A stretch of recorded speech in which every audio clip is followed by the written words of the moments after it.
আসসালামু আলাইকুম বন্ধুরা, আজ আমি আপনাদের সঙ্গে শেয়ার করছি পাকা কাঁঠালের বড়া রেসিপি। এই বড়াগুলো আমি একটি বিশেষ উপকরণ দিয়ে বানিয়েছি। দেখুন বড়াগুলো কত সুন্দর হয়েছে, উপর থেকে মোচমোচে আর ভেতরটা নরম তুলতুলে, মুখে দিলেই কিন্তু মিলিয়ে যাবে। বাচ্চা থেকে বড় সবাই কিন্তু খুবই পছন্দ করবে। তো চলুন আজকের এই রেসিপিটা দেখে নেওয়া যাক। রেসিপিটা ভালো লাগলে অবশ্যই লাইক কমেন্ট শেয়ার করে দেবেন এবং চ্যানেলটিকে সাবস্ক্রাইব করে অল নোটিফিকেশানটি অন করে সঙ্গে থাকবেন। তাহলে চলুন শুরু করা যাক। তো বন্ধুরা দেখুন, এখানে আমি পাকা কাঁঠাল নিয়েছি। তো আমি এখন এই কাঁঠালগুলো থেকে বীজটা বের করে নেব। তো কাঁঠালের বড়া তৈরির জন্য কিন্তু ভালো মানের পাকা কাঁঠাল নিতে হবে। দেখুন এইভাবে বীজগুলো আমি বের করে নেব।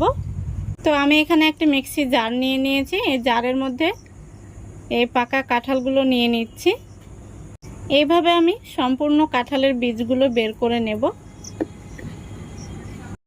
দেখুন সম্পূর্ণ কাঁঠালের বীজগুলো আমি বেছে নিয়েছি। এখন আমি এই কাঁঠালটাকে খুব ভালো করে একটি পেস্ট বানিয়ে নেব। দেখুন আমি খুব ভালো করে পেস্টটা বানিয়ে নিয়েছি। আমি চামচ দিয়ে দেখিয়ে দিচ্ছি আপনাদের।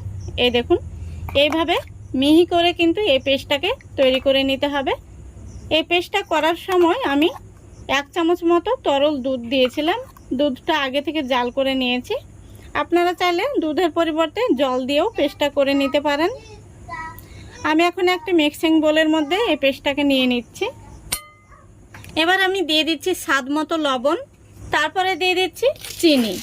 তো এখানে আমি 3 টেবিল চামচ দিয়ে দিচ্ছি চিনি। কাঁঠালটা যেহেতু অনেকটাই মিষ্টি, তাই চিনির পরিমাণটা আমি একটু কম দিচ্ছি। তারপরে 2 টেবিল চামচ মতো দিয়ে দিচ্ছি তরল দুধ। এখানে দুধটা আগে থেকে জাল করে ঠান্ডা করে নিয়েছি। এখন এগুলোকে আমি একটি চামচ দিয়ে খুব ভালো করে মিক্স করে নিচ্ছি। চিনিটা এখানে আমি গোটা ব্যবহার করেছি, আপনারা চাইলে গুঁড়ো করে দিতে পারেন।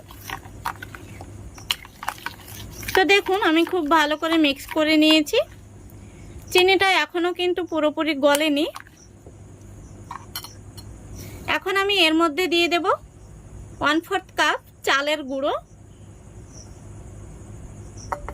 এই চালের গুঁড়োটা দেওয়ার কারণে বড়াগুলো উপর থেকে মুচমুচে হবে, খেতে ভীষণ ভালো লাগবে। তারপরে দিয়ে দিচ্ছি 1 কাপ ময়দা।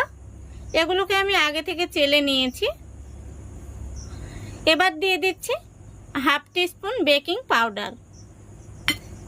এখানে বেকিং সোডা দেওয়ার কোনো প্রয়োজন নেই। এবার আমি এই উপকরণগুলো খুব ভালো করে মিক্স করে নেব। তো এখনও কিন্তু একটি উপকরণ বাকি রয়েছে। আমি আপনাদের প্রথমেই বলেছি যে একটি বিশেষ উপকরণ দিয়ে এই বড়াগুলো বানালে বড়াগুলো খুব সুন্দর হবে। তো সেই বিশেষ উপকরণটা আমি একটু পরে ব্যবহার করব। দেখুন বন্ধুরা মিশ্রণটি কিন্তু একটু নরম হয়ে গেছে। আমি এর মধ্যে আরও 2 টেবিল চামচ মতো ময়দা অ্যাড করে দেব।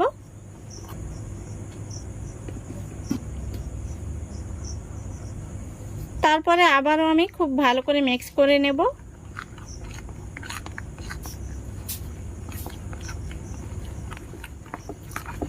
দেখুন খুব ভালো করে আমি মিক্স করে নিয়েছি।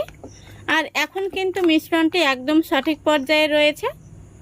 আমাদের বড়া তৈরির জন্য কিন্তু মিশ্রণটি এরকম করেই বানাতে হবে। তো বন্ধুরা এখন আমি সেই বিশেষ উপকরণটি দিয়ে দেব। তো দেখুন এখানে আমি একটি লেবুর ছোট্ট করে পিস কেটে নিয়েছি। তো এই লেবুটাকে আমি এইভাবে চিপে রসটা দিয়ে দিচ্ছি। এই লেবুর রসটা দেওয়ার কারণে কিন্তু বড়াগুলো একদম নরম তুলতুলে আর ফুলকো ফুলকো তৈরি হবে। তারপরে দিয়ে দিচ্ছি 1/2 চামচ মতো গোটা মৌরি। আমি তালুর মধ্যে নিয়ে একটু কচলে নিয়েছি। এই মৌরিটা দিলে খুব সুন্দর একটি ফ্লেভার আসবে, বড়াগুলো খেতেও ভালো লাগবে। তো এবার আমি খুব ভালো করে মিশিয়ে নিচ্ছি। দেখুন খুব ভালো করে মিশিয়ে নিয়েছি আর মিশ্রণটি কতটা আঠালো তৈরি হয়েছে। তো বড়া তৈরির জন্য কিন্তু মিশ্রণটি একদম রেডি। এখন আমি বড়াগুলো ভাজতে চলে যাব। দেখুন বড়াগুলো ভাজার জন্য আমি গ্যাসটা অন করে কড়াই বসিয়ে দিয়েছি। কড়াইতে এখন দিয়ে দিচ্ছি সাদা তেল।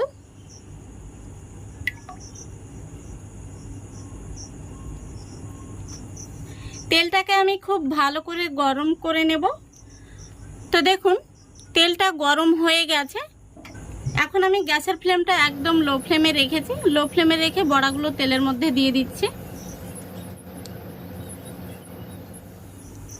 তো বন্ধুরা দেখুন যতগুলো ধরবে আমি ততগুলো বড়া তেলের মধ্যে দিয়ে দিয়েছি। বাকি যে মিশ্রণটি রয়েছে সেগুলো আমি দ্বিতীয় ব্যাচে ভেজে নেব। বন্ধুরা দেখতেই পাচ্ছেন কিছুক্ষণ পর বড়াগুলো কিন্তু তেলের মধ্যে খুব সুন্দরভাবে ভেজে ভেজে উঠেছে। তো এখন আমি একটি চামচ দিয়ে একটু নাড়িয়ে দিচ্ছি।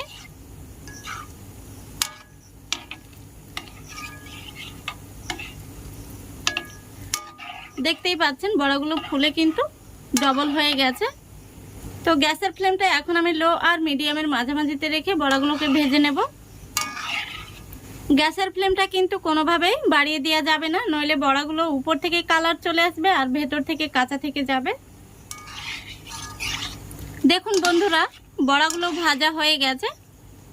এখন আমি তেল থেকে তুলে নেব। দেখতেই পাচ্ছেন কতটা মোটা মোটা হয়েছে।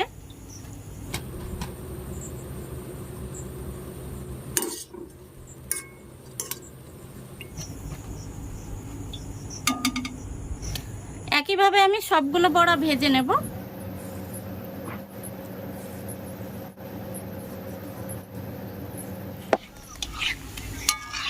দেখুন সবগুলো বড়া ভাজা হয়ে গেছে।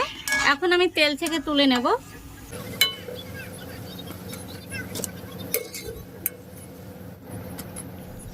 দেখুন বন্ধুরা বড়াগুলো ভাজার পরে দেখতে কত সুন্দর হয়েছে।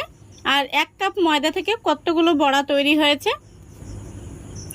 এই দেখুন বড়াগুলো এইভাবে আমি চাপ দিচ্ছি, তবুও দেখুন বড়াগুলো আবার সমান হয়ে যাচ্ছে। তো খুব সুন্দর হয়েছে। আমার এই রেসিপিটা ফলো করে আপনারাও বাড়িতে বড়া বানিয়ে দেখবেন, খুব সুন্দর তৈরি হবে। দেখুন আমি একটি বড়া ভেঙে আপনাদের দেখে দিচ্ছি। একদম তুলোর মতো নরম হয়েছে ভেতরটা, আর উপর থেকে কিন্তু মুচমুচে তৈরি হয়েছে। এই দেখুন আমি আরও কয়েকটি বড়া আপনাদের ভেঙে দেখিয়ে দিচ্ছি। কি সুন্দর হয়েছে দেখুন। আশা করি দেখতে পাচ্ছেন। এই বড়াগুলো কিন্তু বাচ্চা থেকে বড় সবাই খুবই পছন্দ করবে। তাই আপনারা পাকা কাঁঠালের সিজনে একবার হলেও এই কাঁঠালের বড়া বানিয়ে দেখবেন, ভীষণ ভালো লাগে খেতে। তো আজকের এই রেসিপিটা ভালো লাগলে অবশ্যই লাইক কমেন্ট শেয়ার করে দেবেন এবং চ্যানেলটিকে সাবস্ক্রাইব করে অল নোটিফিকেশানটি অন করে সঙ্গে থাকবেন। আজকের মতো এখানেই বিদায় নিচ্ছি। সবাই ভালো থাকবেন, সুস্থ থাকবেন। খোদা হাফেজ।